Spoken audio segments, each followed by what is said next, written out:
Subscribe to the channel and press the bell icon so that you never miss a video from Brisk Biology. इसके पहले जो हम chapter पढ़ रहे थे प्लांट वाटर रिलेशन, अब तुम्हारे कोर्स में वो सिर्फ उतना ही चैप्टर है। बाकी के जो सारे सब पॉइंट्स हैं 6.4 के बाद के जो भी है वो तुम्हारे कोर्स में अब है ही नहीं। तो हम लोग एक नेक्स्ट चैप्टर स्टार्ट कर रहे हैं। तो नेक्स्ट जो हम टॉपिक जो स्टार्ट कर रहे हैं वो है plant growth and mineral nutrition. Plant growth और मिनरल न्यूट्रिशन में अब हमको देखना क्या है। यहाँ पे भी जैसे मैंने बताया मोस्ट ऑफ द जो टॉपिक्स है वो हमको पढ़ना ही नहीं है। सिर्फ एक टॉपिक जो हमको पढ़ना है वो है प्लांट हार्मोन्स। अब ये प्लांट हार्मोन्स क्या है या फिर ग्रोथ रेगुलेटर्स इनको ये भी बोला जाता है। तो अब ये है क्या, जैसे ह्यूमन बींग्स को पर्टिकुलर अगर ग्रोथ करना है तो भी हमको क्या लगता है, ग्रोथ हार्मोन लगते हैं GH। और जैसे कि तुमने 10th में पढ़ा होगा जब हम मेंस्ट्रुएशन साइकिल पढ़ते तो वहाँ पे हमको डिफरेंट तरीके के हार्मोन्स लगते हैं। तो एक पर्टिकुलर बॉडी को फंक्शन करने के लिए वहाँ पे हमको हार्मोन की ज़रूरत पड़ती है। तो सेम वैसे ही जो प्लांट है उसको भी पर्टिकुलर फंक्शंस करने के लिए उसको भी हार्मोन्स की ज़रूरत पड़ती है। नेक्स्ट आता है, बुक में हमको दिया गया है कि जो टर्म हार्मोन है, बुक में हमारा टॉपिक है उसका नाम है ग्रोथ हार्मोन। तो ये जो टर्म हार्मोन है इसको कॉइन किए थे स्टार्लिंग ने, और उन्होंने डिफाइन करते वक्त क्या बोला है हार्मोन को, factors that influence the growth. ऐसे फैक्टर्स जो कि ग्रोथ को इन्फ्लुएंस करेंगे उसको हम लोग क्या बोलते हैं, हार्मोन। अब किसी चीज़ ग्रोथ को इन्फ्लुएंस करना मतलब कि वो हो सकता है कि पॉजिटिवली उसको अफेक्ट करे या फिर नेगेटिवली उसको अफेक्ट करे। तो अगर वो पॉजिटिवली अफेक्ट कर रहा है तो हम लोग उसको क्या बोलेंगे, प्रमोटर। ठीक है, वो ग्रोथ को प्रमोट कर रहा है इसलिए हम लोग उसको क्या बोलेंगे, प्रमोट करता है वो ग्रोथ को। और अगर वो ग्रोथ को रोक देता है, किसी भी एक एक्टिविटी को अगर कोई एक हार्मोन रोक देता है तो उसको हम लोग क्या बोलेंगे, इनहिबिटर। यानी वो क्या करता है, ग्रोथ की एक्टिविटी को इनहिबिट करता है तो उसको हम लोग बोलने लगेंगे इनहिबिटर। तो इसी हिसाब से अगर हम देखें तो प्रमोटर मतलब कि हमारे वो क्या हो जाएंगे, ग्रोथ प्रमोटर्स। और जो हार्मोन्स जो इनहिबिट करेंगे, जो ग्रोथ को या किसी भी फंक्शन को, प्लांट के किसी भी फंक्शन को इनहिबिट करेंगे तो उसको हम लोग बोलेंगे ग्रोथ इनहिबिटर्स। अब ग्रोथ प्रमोटर्स जो है, जो प्लांट्स में हमको पढ़ना है वो 3 है। फर्स्ट है ऑक्सिन, फिर है जिबर्लिक एसिड और फिर है साइटोकाइनेंस। ठीक है, पर जो इनहिबिटर्स है यहाँ पे हमको देखना है इथिलीन और एब्सिसिक एसिड। तुम्हारी बुक के हिसाब से ग्रोथ जो प्रमोटर्स है वो हमको है ऑक्सिन, जिबर्लिक एसिड एंड साइटोकाइनिन, और ग्रोथ इनहिबिटर्स जो है वो है इथिलीन एंड एब्सिसिक एसिड। पर अगर एक्चुअल में देखा जाए तो ये जो इथिलीन है उसको हम लोग डायरेक्टली इनहिबिटर के कैटेगरी में नहीं डाल सकते। वो इथिलीन जो है वो ग्रोथ प्रमोटर में भी आ जाता है और ग्रोथ इनहिबिटर में भी आ जाता है। वो दोनों तरीके के काम करता है। इसलिए उसको किसी भी एक कैटेगरी में ना डालते हुए हम उसको दोनों कैटेगरी को साथ में उसको पढ़ते हैं कि वो कहीं पे ग्रोथ प्रमोटर जैसा काम करेगा और कहीं पे ग्रोथ इनहिबिटर जैसा काम करेगा। नेक्स्ट जो पार्ट दिया गया है बुक में वो है हार्मोन का डेफिनेशन। ये बहुत ध्यान से देखेंगे क्योंकि इसमें इंपॉर्टेंट से वर्ड्स हैं। तो प्लांट हार्मोन्स और ऑर्गेनिक सब्सटेंसेस, ये एक कुछ तरीके की ऑर्गेनिक सब्सटेंस है produce naturally in higher plants. अब हायर प्लांट्स में ये नेचुरली से ही अपने आप से ही ये बनती है और ऑर्गेनिक सब्सटेंसेस है ये, अफेक्टिंग ग्रोथ और अदर फिजियोलॉजिकल फंक्शन। अब ये है तो पर ये काम क्या करती है, तो एक तो इनका काम ग्रोथ हो सकता है या फिर डिफरेंट दूसरे तरीके के फिजियोलॉजिकल फंक्शंस है ये वो करेंगी। ठीक है, प्लांट हार्मोन्स और organic substances produce naturally in higher plants. ये ध्यान रखना है हमको कि हायर प्लांट्स, ठीक है, हायर प्लांट्स में बनता है, ये ध्यान रखना है, जो कि ग्रोथ और अदर फिजियोलॉजिकल फंक्शन को प्रमोट करेगा at a site remote from its place of production. At a site remote from its place of production के लिए जैसे हम टीवी के रिमोट का एग्जांपल हम लोग देख सकते हैं। जैसे टीवी का जो तुम्हारा रिमोट है उसको कहीं से भी बैठ के अगर चैनल को चेंज करोगे तो वो पलट जाता है ना। तो इसका मतलब ये तो नहीं कि टीवी के एकदम पास रह के वहाँ पे जाके थोड़ी ना करना पड़ता है। तो सेम वैसा, जैसे कि अगर ये छोटा सा एक प्लांट देख लेते हैं हम लोग, ये उसकी लीफ है, ये यहाँ पे उसके रूट्स हैं। तो ऐसा है कि अगर हार्मोन यहाँ बन रहा है तो इसका मतलब ये नहीं है कि वो सिर्फ लीफ को अफेक्ट करेगा, वहीं के वहीं काम करेंगे, ऐसा नहीं है। वो अपनी साइट के जहाँ पे वो प्रोड्यूस हो रहा है उससे कहीं दूर तक उसके इफेक्ट हमको देखने के लिए मिल सकते हैं। तो ये यहाँ पे बना हो, पर हो सकता है उसका इफेक्ट कहाँ पे हो, रूट पे। तो ये वाली जो लाइन है उसका मतलब ये है कि at a site remote from its place of production and active in a very minute और ऑप्टिमम अमाउंट। तो ऐसा नहीं है कि बहुत ज़्यादा ही क्वांटिटी में ये प्लांट को लग जाते हैं, एक मिनिमम एक अमाउंट है, ऑप्टिमम अमाउंट है, उसमें ही ये प्लांट को वो लगते हैं। अब यहाँ पे तुम्हें पता होगा कि प्लांट में दो तरीके के टिश्यूज़ हैं जो कि मेन ट्रांसपोर्ट के लिए काम आते हैं, एक है जाइलम और दूसरा है फ्लोएम।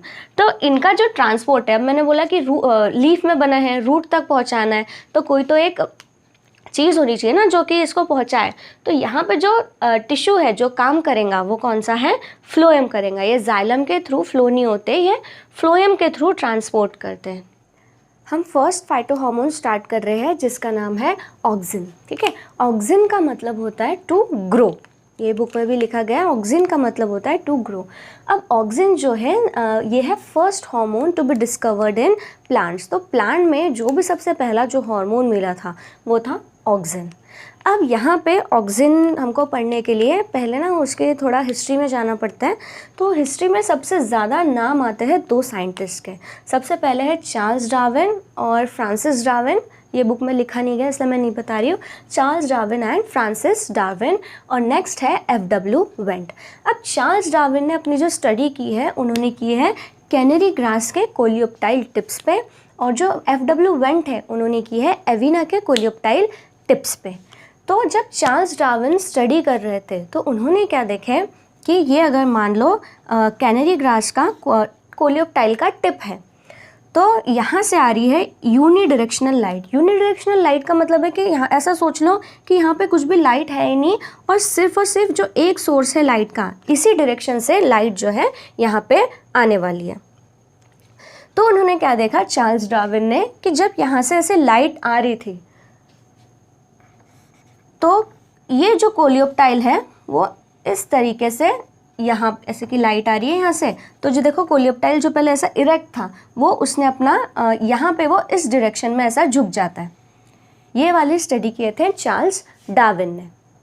एक्सपेरिमेंट में आगे बढ़ते हुए चार्ल्स डार्विन ने क्या किए, ये जो कोलियोप्टाइल था इसका टिप जो क्या किए उन्होंने काट दिया। ठीक है, तो ये टिप क्या हो गया, इससे ऐसा दूर हो गया। अभी भी लाइट क्या आ रहा है, इसी डायरेक्शन से आ रहा है। तो अब उन्होंने देखा कि ये जो है कोलियोप्टाइल जो है उसने जो इस तरीके की झुकी हुई मूवमेंट दिखा रहा था ना वो, अब वो उस तरीके की मूवमेंट जो है वो यहाँ पे नहीं दिखा रहा है, मतलब कि लाइट के डायरेक्शन में ग्रोथ नहीं हो रही है।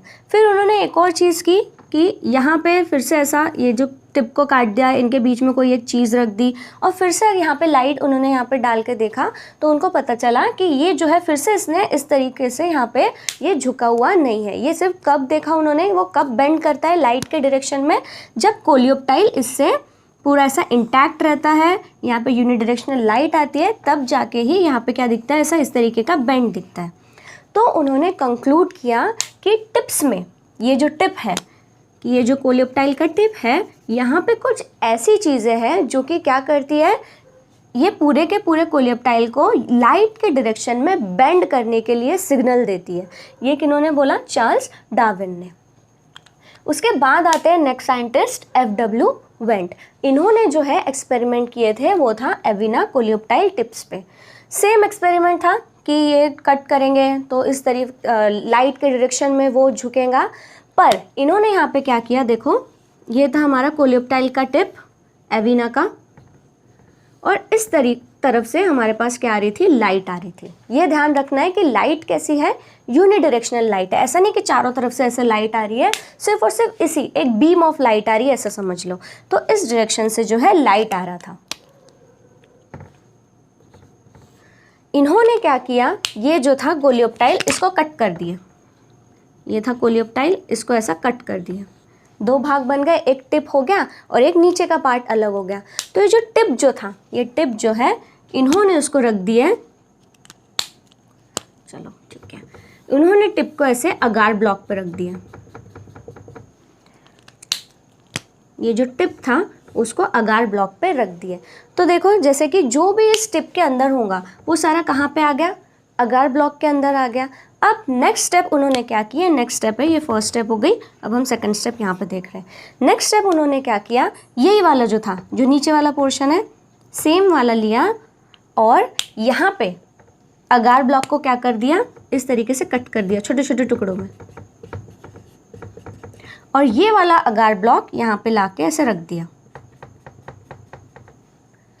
अब देखो, जो कोलियोप्टाइल के टिप के अंदर था वही तो अगार ब्लॉक के अंदर गया ना। अब सेम यहाँ से फिर से क्या आने लगी थी, unidirectional light, same unidirectional light है यहाँ पे। तो क्या होगा, ये जो हमारा कोलियोप्टाइल का टिप है वो इस तरीके से क्या दिखाएगा, यहाँ पे ऐसा बेंडिंग दिखाएगा, इस तरीके से वो मुड़ जाएगा लाइट के तरफ। तो वही उन्होंने जो है FW बेड ने फिर उन्होंने बताया कि आइसोलेट किया उन्होंने कि इसके अंदर क्या है, जो हार्मोन है उसका नाम है ऑक्सिन।